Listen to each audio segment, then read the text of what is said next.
Shalom, shalom, shalom, shalom à tous. Shalom à tous. Alléluia.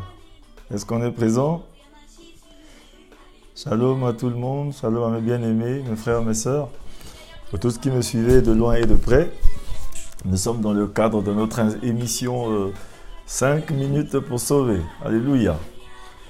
Invite quelqu'un, toi qui es là, je te dis bonjour, shalom à tout le monde. Nous allons très rapidement entrer dans ce programme.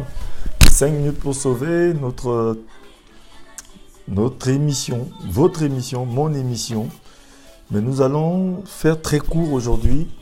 Pas très court, mais nous allons faire court parce que nous devons suivre le programme convenablement. Alléluia. Soyez tous bénis. Si vous êtes prêts, nous allons y aller. Nous allons attendre quelques personnes qui vont venir derrière. Nous allons entrer dans ce message. Alléluia. Mais avant que nous puissions commencer, nous allons toujours prier, comme vous le savez. Nous sommes des enfants de Dieu. Tout ce que nous devons faire, nous devons toujours le faire avec l'Esprit du Seigneur. Demander les indications. Toujours nous soumettre à l'Esprit de Dieu pour qu'il nous conduise, pour qu'il nous instruise, pour qu'il puisse déposer une parole dans le cœur de quelqu'un. Parce que ce que nous allons faire, c'est l'œuvre du Seigneur. Vous savez, nous sommes juste utilisés, mais la personne qui peut convaincre, la personne qui peut rendre toutes choses possibles, la personne qui a le pouvoir de transformation, de régénération, c'est juste l'Esprit du Seigneur. Nous sommes juste des oins que le Seigneur utilise, des personnes que le Seigneur lui-même il a oint pour utiliser. Alléluia. Donc de partout où vous vous trouvez, nous allons prier. Je vais prier. Alléluia. Oui, Saint-Esprit de Dieu, Esprit de puissance, Esprit de sagesse de Dieu. Maintenant, nous nous soumettons à toi. Conduis-nous dans ce moment. Emmène le règne de Jésus parmi nous. Que toute la gloire revienne à Jésus-Christ de Nazareth. Oh Seigneur, dans ce moment, que là où nous allons partager la parole, les 5 minutes pour sauver, je te présente mon frère, ma sœur qui va suivre ce message. Que cette parole vienne toucher le cœur de quelqu'un, nous donner une direction, nous donner la force, car dans ta parole il y a la force, dans ta parole il y a la vie, car ta parole est esprit et vie. Ta parole est venue pour nous guérir. Que cette parole puisse nous donner la vie, nous donner une direction, nous conduire sur le droit chemin, Père, afin que nous puissions rester accrochés à toi pour le jour de l'enlèvement, d'un te souvenir de nous. Jésus, que toute la gloire te revienne, t'avoir ainsi prié. Amen. Shalom, shalom mon frère, shalom ma sœur, une fois de plus, nous entrons dans ce message. Alléluia.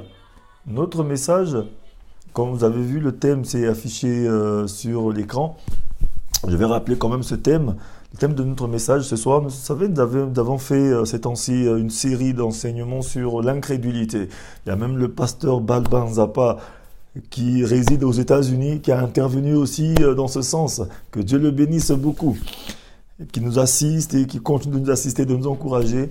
Vous allez voir que aujourd'hui, nous allons parler toujours dans ce sens. Nous allons évoluer, nous évoluons dans l'incrédulité.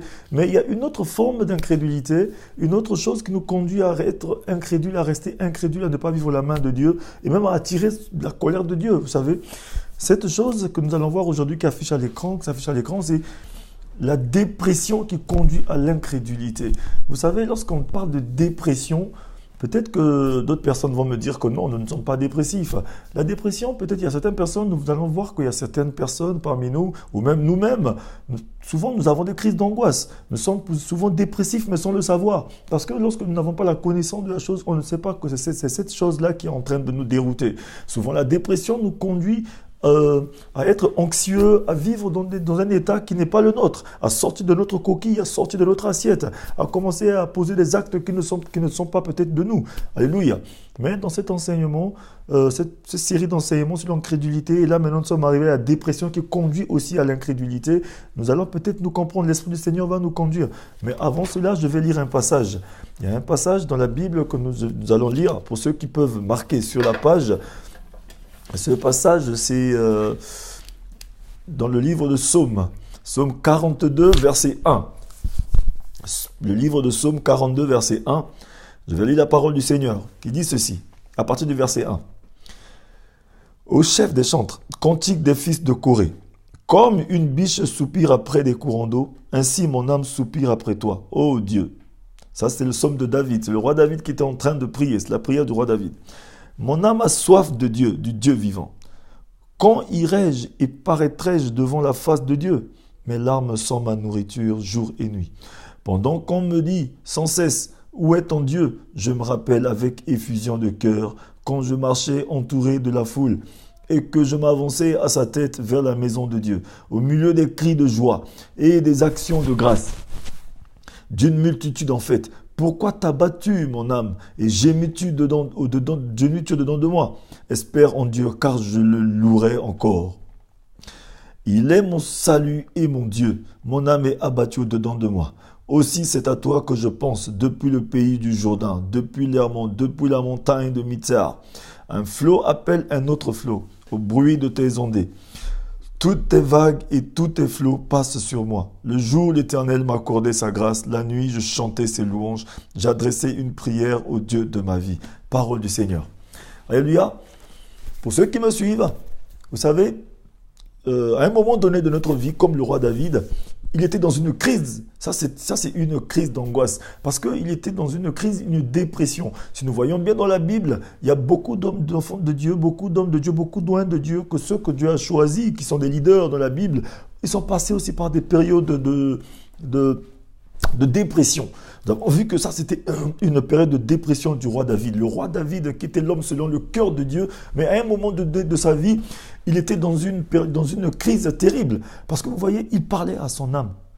Il a dit, oh mon âme, vous voyez, il dit, mon âme a soif de Dieu, du Dieu vivant. Aujourd'hui, voyez-vous, nous, les enfants de Dieu, notre âme a besoin du Seigneur. Notre âme a besoin de recevoir quelque chose de la part de Dieu. Vous savez, il y a certains, dans la vie de tout un chacun de nous, là où nous nous trouvons, personne n'est enfer. Tout le monde est vulnérable. Tant que tu n'as pas le Seigneur Jésus en toi, tu es vulnérable. Tu es à la merci du monde. Tu es à la merci de la société. Tu es à la merci des gens autour de toi. Des gens qui sont peut-être remplis de malice, de mauvaises intentions. Vous savez, et cela fait que ton âme reçoit un choc.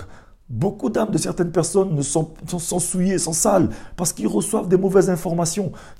Et ça fait que cette personne-là se retrouve dans une position où ils ne reçoivent plus rien. Ils deviennent insensibles à tout.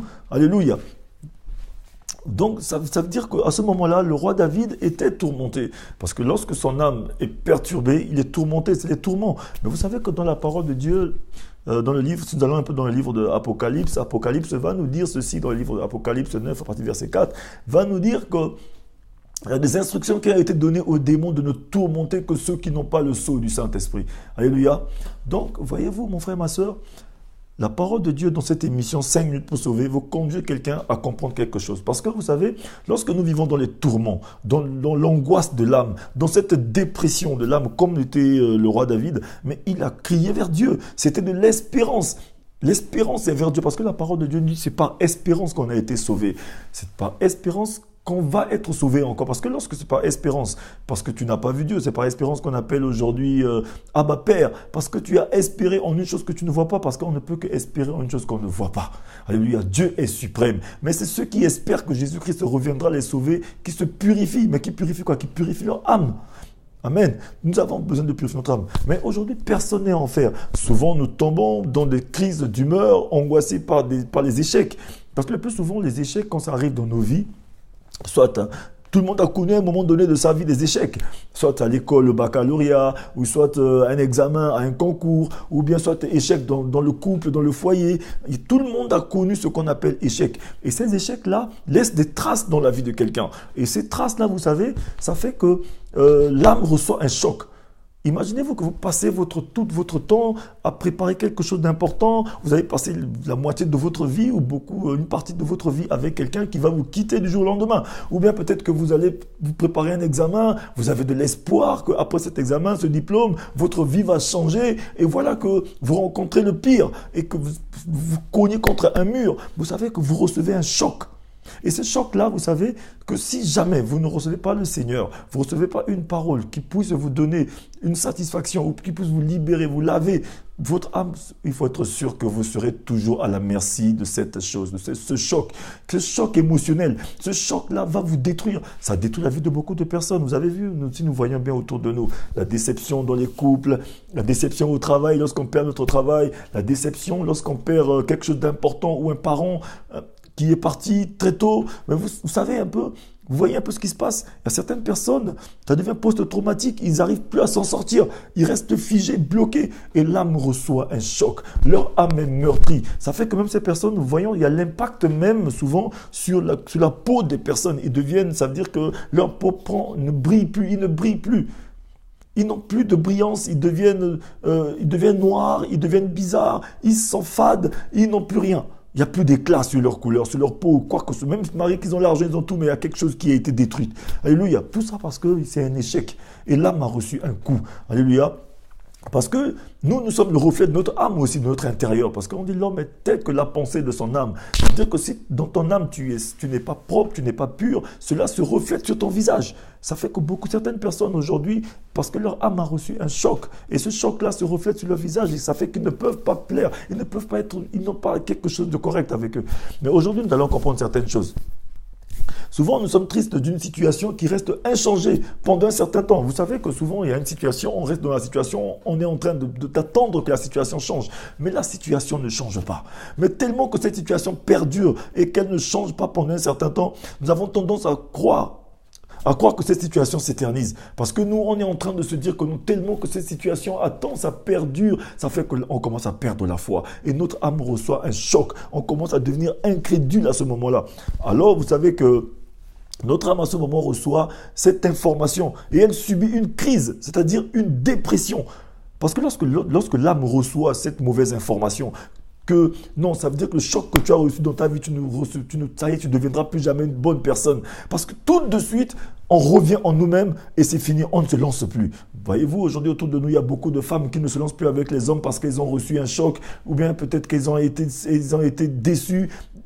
Déçu par exemple avec un homme, où il y a un homme aujourd'hui tellement qui est déçu avec les femmes, lui se dit je ne me marie plus, il va seulement avec les prostituées, toute sa vie c'est ça, bon moi maintenant je ne me marie plus, moi maintenant je fais ma vie seule, je vis en solo, alors que non, Dieu ne nous a pas créé pour vivre seul. Il y a certaines personnes aujourd'hui peut-être que ou bien peut-être la famille lui a fait un choc, il se retire de la famille, il envoie l'image, il envoie ce message à son âme, il se sort de sa famille. Il y en a qui ont été peut-être déçus dans les églises, il dit que moi c'est fini, je ne vais plus jamais dans les églises. Les églises évangéliques, là, c'est des voleurs, c'est des menteurs. Ça fait que certaines personnes, non, Dieu, là, non, s'il était un Dieu qui était bon, pourquoi il a pris mon père? Pourquoi il a pris ma mère? Pourquoi ceci? Vous voyez, tout ça, c'est une sorte de dépression. C'est un message fort. C'est l'information que nous envoyons à notre âme. Et ce message-là, c'est une crise. Cette crise d'angoisse, ça veut dire que c'est cette dépression-là qui va nous conduire à l'incrédulité. Ça nous conduit à ce qu'on commence maintenant à nous tourner contre Dieu. Au lieu de continuer d'espérer en Dieu, parce que la parole de Dieu va nous dire ceci, toute chose concourt au bien de ceux qui aiment Dieu. Parce que tant que tu aimes Dieu, tout est à ton avantage. Que ce soit les choses qui viennent en mal ou en bien, c'est juste pour te faire du bien. Le Seigneur, il permet certaines choses qui arrivent dans nos vies pour nous modifier la vie. Alléluia. Tout ce que le Seigneur il permet que ça arrive dans nos vies, c'est pour nous modifier la vie. Il permet que certaines choses arrivent dans ta vie. Tant que tu as l'espérance en lui, il transforme la situation en ta faveur. Il permet même à tes ennemis demain de devenir des gens qui vont te bénir. Le Seigneur reste Dieu, mais il veut toujours qu'on reste accroché à lui. Alléluia. C'est pourquoi dans ce moment de 5 minutes pour sauver, on veut emmener quelqu'un à comprendre quelque chose. Regardez un peu le roi David, l'histoire que nous avons lue tout de suite. Le roi David était en train de pleurer. Il a dit, mes larmes sont ma nourriture jour et nuit. C'est-à-dire que jour et nuit, il était en train de pleurer. Pendant qu'on me dit sans cesse où est ton Dieu. Parce qu'aujourd'hui, je sais qu'il y a certaines personnes, lorsqu'ils se retrouvent quelque part, ils disent le nom de Dieu, les gens disent, mais où est ce Dieu-là? Souvent même, nous-mêmes, on se pose ces questions. Mais Dieu, tu es où? Je ne te vois pas, regarde ce qui est en train de se passer. Regarde, est-ce que tu existes réellement? Le roi David était en train de se poser ces questions parce qu'il se dit, il commence maintenant à vivre dans le passé. Ça nous arrive à nous tous aussi. Lorsque notre âme a reçu un choc, on arrête de vivre maintenant dans le présent ou de se lancer dans le futur. On ne vit que dans le passé. Aïe! Moi, à l'époque, j'étais comme ceci. À l'époque, quand j'étais encore cela, quand j'avais encore mon travail, quand j'avais encore beaucoup d'argent, on commence à vivre que dans le passé. Le passé reste le passé. Tout ça, c'est des crises d'angoisse. C'est la dépression. Tout un chacun de nous, on a eu un moment donné passé dans cette étape. Dans cette phase-là, là où le roi David est passé, on appelle ça les crises d'angoisse. C'est ça la dépression. Et cette dépression va plus tard nous conduire à devenir rigide envers le Seigneur, cette dépression nous conduit à devenir incrédule. Et ça fait qu'on ne croit plus en rien, on ne va plus jamais croire en Dieu. Cela nous rend insensible et incrédule. La dépression de l'âme devient à ce moment-là une maladie spirituelle. Vous savez que la dépression de l'âme est une maladie spirituelle. C'est ce que j'essayais d'annoncer, de montrer aujourd'hui. Vous savez que lorsqu'on tombe dans cette dépression et qu'on n'essaie pas de regarder la lumière du jour, ou bien on n'essaie pas d'avancer un peu plus, vous savez, ça devient une maladie. Et cette maladie va nous détruire. Alléluia. Cette maladie va nous détruire. Parce que cette maladie dépressive rend l'enfant de Dieu rebelle et l'accable pour le... Alléluia. Cette maladie dépressive rend l'enfant de Dieu rebelle et l'accable pour le garder dans une pensée trompeuse et fausse. Je vais m'expliquer. Je dis tantôt que, parce que cette maladie, qui est la dépression, elle accable l'enfant de Dieu. C'est-à-dire qu'elle te conduit à ce que c'est comme si elle t'oppresse, elle te pousse, elle te bloque, elle te cerne complètement, elle te rend rebelle. Tu deviens rebelle à Dieu. D'abord, tu deviens rebelle à toi-même. Tu ne crois plus en rien. Tu ne penses plus que tu es une bonne personne. Tu ne penses plus que tu as quelque chose de bon qui peut sortir en toi parce que ton âme est devenue meurtrie. La meurtrissure de ton âme, c'est seul Jésus qui peut guérir. Parce qu'il a dit par ses meurtrissures, nous sommes guéris. Toutes les meurtrissures que nous avons, c'est Jésus seul qui peut guérir. Parce que lorsque Jésus est venu dans ce monde, il est venu guérir trois choses. C'est pourquoi il a pris le corps de l'homme, de l'être humain, notre corps du péché, il est parti crucifier ça à la croix de Golgotha. Pourquoi? Parce que dans le corps humain, il y a de mauvaises choses que le Seigneur voulait éliminer. Il voulait que cette chose-là meure afin que ça puisse ressusciter. C'est pourquoi lorsque tu t'attaches à Jésus, tu meurs au péché, tu meurs dans la chair et tu ressuscites avec lui dans la vraie vie, dans sa vie de victoire. Parce que Jésus-Christ était venu guérir l'âme, était venu guérir le corps, il était venu guérir l'esprit. C'est pourquoi son esprit s'attache à notre esprit. Mais vous savez que pour vivre la révélation de la gloire de Dieu, c'est lorsque notre âme, notre corps et notre esprit deviennent un sous la gloire du Seigneur.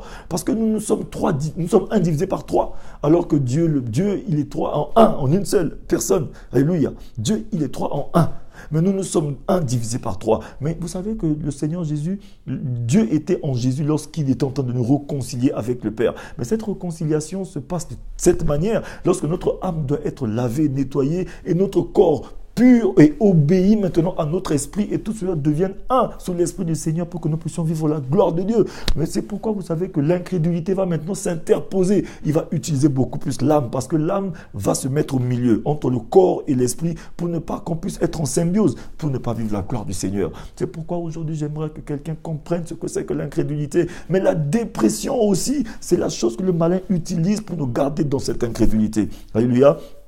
Et voilà que nous commençons maintenant à avoir des fausses pensées, des pensées trompeuses. Pourquoi? Parce que nous avons ces pensées de ne pas croire au pardon de Dieu. Parce que les fausses pensées, c'est lorsque maintenant nous commençons plus à croire au pardon de Dieu. Lorsque la parole de Dieu dit que non, Jésus-Christ t'a déjà pardonné, nous sommes pardonnés, on n'arrive plus à croire au pardon du Seigneur Jésus. Alléluia. Mais nous allons voir ici que le roi David, à un moment donné, il vivait dans le passé, mais il est revenu. Il a commencé maintenant à parler à Dieu. Il a dit, il est mon salut et mon Dieu. Mon âme est abattue dedans de moi. Aussi, c'est à toi que je pense depuis le pays du Jourdain, depuis l'Hermon, depuis la montagne de Mitsar. Un flot appelle un autre flot au bruit de tes ondées. Toutes les vagues et tous les flots passent sur moi. Le jour l'Éternel m'accordait sa grâce. Vous savez qu'il y a seul l'Éternel Dieu qui peut nous accorder sa grâce. C'est par la grâce de Dieu que nous avons été sauvés. On n'a rien fait pour cela. Mais aujourd'hui, le Seigneur veut que nous puissions sortir de ces mauvaises pensées trompeuses. Parce que lorsqu'on reste beaucoup plus dans cette dépression, nous allons voir qu'il y a une information que nous avons envoyée à notre âme.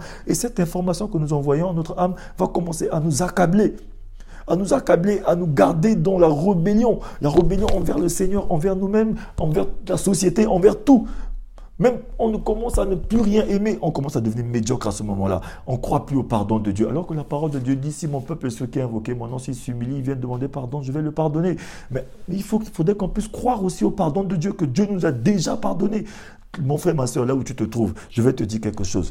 Dieu n'est pas fâché contre toi. Le Seigneur, il t'aime, il veut te faire du bien. Il t'aime, il m'aime aussi. Dieu, il aime tout le monde. Jésus-Christ aime tout le monde. Il aime les blancs, les noirs, les rouges, les bleus. Il n'aime pas seulement que ton père, ta mère. Il n'aime pas les autres. Non, il aime tout le monde. Mais ce qui fait que tu te crois toujours pécheur dans la culpabilité, c'est parce que le malin veut t'imposer ce qu'on appelle la culpabilité. Alléluia. Mais le Seigneur veut que tu sortes de là. Mais vous savez que nous devons discerner maintenant les outils du malin. Parce que la Bible dit que le diable rôde comme un lion cherchant qui dévorer. Mais lorsqu'il rôde, mais il cherche tes portes d'entrée. Lorsque tu résides trop dans la dépression, le diable il va entrer par là. Parce que nous devons savoir que le diable, il est cruel. Le diable, il est cruel. Regardez les sorciers. Même dans la famille, lorsqu'il y a un sorcier, il y a des gens aujourd'hui, lorsqu'ils vivent dans la sorcellerie, le diable les utilise, ils tuent même leurs enfants. Il tue les familles proches. Le diable est cruel. Le diable n'a pas de pitié. Je vous assure, mon frère, ma soeur. Le diable, ici dehors, il n'a pas de pitié. Vous allez voir que il va attaquer durement celui qui est à terre. Donc tu es à terre, tu es désarmé, tu es à terre. Le diable n'a pas peur. Il va même t'attaquer durement juste pour te tuer, te détruire. Il sait que déjà dans la dépression de l'âme aujourd'hui, tu n'as plus rien, tu es à terre, tu ne penses plus à rien, même tu es malade. C'est-à-dire que cette maladie de l'âme que tu as, le diable, il va te mener jusqu'à ce qu'il te détruise, te tue d'abord. Parce qu'il veut que tu meures dans le péché, pour que tu ne vives pas la résurrection avec Jésus-Christ. Alléluia. Mais il faut dire aussi que aujourd'hui, lorsque nous avons ces pensées qui arrivent, les pensées cyniques, incrédules, alléluia, pessimistes, tout ça, c'est le malin qui nous suscite ces pensées. Il commence à nous emmener des pensées. Aujourd'hui, là où on ne croit plus en rien, on n'espère plus, on n'a plus d'espérance, on devient pessimiste. Alors que vous allez comprendre que la foi, c'est l'espérance. Nous devons toujours espérer, même si on ne voit rien. Ça veut dire qu'il n'y a pas rien. Ça veut dire que Dieu ne fait pas rien. Dieu, il veut faire quelque chose de bien. C'est pourquoi, voyez-vous, le Seigneur, il a permis aujourd'hui à ce que dans cette émission 5 minutes pour sauver, nous puissions nous exhorter, nous puissions nous conseiller, nous comprendre que la dépression est dangereuse, sortant de la dépression. Mais pour sortir de la dépression, il faut continuer d'espérer. Espère toujours, même si tu ne vois rien aujourd'hui, même si tu ne vois pas demain, mais continue d'espérer. L'espérance, la persévérance de l'espérance amène l'accomplissement de la foi. Tu as fait un pas, ça n'a pas marché. Fais un deuxième pas, ça n'a pas marché. Fais un troisième pas, ça marchera. Parce que lorsque tu résides dans la dépression, le diable va te conduire à ce que tu puisses renier ton Dieu, à vivre dans la rébellion et à ne plus jamais vivre la gloire du Seigneur. Alléluia. Et cela fait que personne ne devient... Tu vois, cela fait que cette personne qui est dans cette dépression, cette maladie dépressive, totalement, cette personne se dit que bon, moi maintenant, Dieu ne m'a jamais pardonné, donc qu'est-ce que je fais? Je fonce à tombeau ouvert dans le péché. Alléluia. Si nous regardons bien autour de nous aujourd'hui, un peu partout, il y a certaines personnes, lorsqu'ils sont dans le péché, ils ne veulent plus sortir. Lorsqu'ils commencent à boire l'alcool, ils se disent, bon, de toutes les façons, moi je bois mon alcool parce que Dieu ne me pardonnera jamais. Parce que avec ce que moi j'ai fait là, Dieu ne me pardonnera jamais. Alors que non, Jésus-Christ a dit, il n'y a que le malade qui vient chez le médecin. C'est la fausse pensée du diable.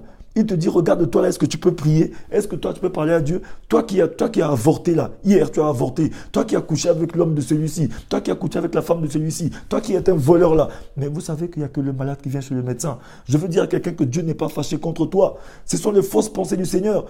Tu es en train de déprimer, mais reconnais que Jésus-Christ est Seigneur. Il a le nom au-dessus de tous les noms. Le Seigneur veut que dans les 5 minutes pour sauver, que tu sortes de la dépression, de cette dépendance aujourd'hui aux choses de ce monde. Parce qu'après, tu deviens dépressif. Vous savez que nous devons garder la joie et la cultiver. Les choses de ce monde ne peuvent que nous apporter une joie qui est éphémère. Mais Jésus, quand il te donne la joie, cette joie est éternelle. Même si tu n'as pas les choses de ce monde, cette joie, elle ne quittera jamais. Alléluia. C'est pourquoi nous allons voir que nous ne devons pas oublier que le diable... Alléluia. Comme je disais tout à l'heure, il est cruel. Ce que lui, il cherche, c'est juste détruire les enfants de Dieu. Amen. Donc, dans cette période, là où nous sommes en train de parler, dans les 5 minutes pour sauver, je ne vais pas aller trop loin. Je parlais ce soir sur la dépression. Parce que la dépression n'est pas seulement les gens qui sont dans l'asile des fous, ou bien les gens qui sont fous, qui se déshabillent, ou bien aujourd'hui qui sont en train de tituber dans la rue. Il y a certaines personnes aujourd'hui qui sont bien habillées, qui vont au bureau, qui ont tout ce qu'il faut, qui sont les chefs de famille, qui sont même des pasteurs, des grands hommes de Dieu et tout, mais qui vivent dans la dépression. Regardez un peu le roi David, l'homme selon le cœur de Dieu, mais il vivait dans la dépression. Il vivait dans une dépression, il parlait à son âme. Mais après, à la fin, il a dit, mon âme, retourne à ton repos car mon Dieu m'a fait du bien. Mais aujourd'hui, j'aimerais que quelqu'un dise à son âme, retourne à ton repos car mon Dieu va me faire du bien. Maintenant, aujourd'hui, va me faire du bien. Je veux que quelqu'un continue d'espérer que Jésus-Christ reviendra le sauver, que Jésus-Christ peut changer ta situation, quelle que soit la situation dans laquelle tu te trouves. Mais si tu continues d'espérer, tu sortiras de la dépression et Dieu va te faire du bien. Alléluia. Vraiment, mon frère, ma soeur, ne réside pas trop dans cette incrédulité, car c'est une zone dangereuse là où le diable veut te conduire à ce qui te détruise. Jésus-Christ est Seigneur et il est vivant. Dieu opère encore des miracles de nos jours. Alléluia. Parce qu'aujourd'hui, le monde a fait que, cette société a fait que les dépressions ont fait que les gens ne croient plus aux miracles du Seigneur. Lorsque les gens entendent parler un peu partout que non, tel a fait un miracle, tel a fait un miracle, ceci est ressuscité. Mais les gens sont surpris. Pourquoi on doit être surpris? Même si aujourd'hui, par exemple, l'homme de Dieu qui a... Si je reviens un peu sur l'homme de Dieu qui a ressuscité, on a dit qu'il a ressuscité, parce que moi, je n'ai pas vu. Nous aussi, on voit comme tout le monde, on a les informations comme tout le monde. Je ne suis pas là pour contredire ce qu'il a fait. Cet homme de Dieu qui a ressuscité les morts au niveau de l'Afrique du Sud. Mais aujourd'hui, même s'il a ressuscité des morts en Afrique du Sud, où il ne l'a pas fait, mais est-ce que c'est impossible à Jésus de ne pas ressusciter les morts?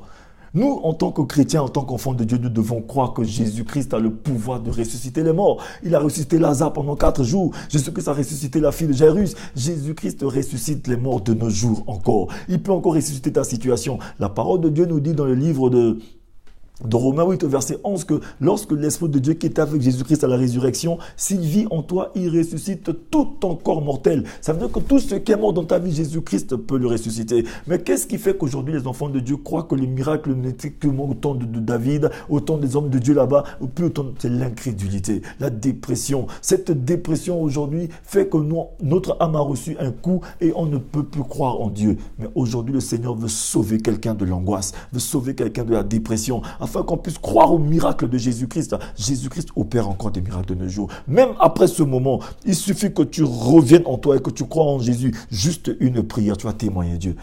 Là où tu te trouves, ne résiste pas. Ferme les yeux là où je te trouve, je vais prier pour toi. Quelle que soit la situation, ce n'est pas moi qui opère le miracle. Je vais prier au nom de Jésus. Je vais juste demander à mon Dieu, parler à Dieu pour qu'il puisse visiter ta situation, pour qu'il puisse te visiter, que l'incrédulité disparaisse afin que tu vives quelque chose de la part du Seigneur. Nous allons prier. Ferme les yeux partout où tu te trouves.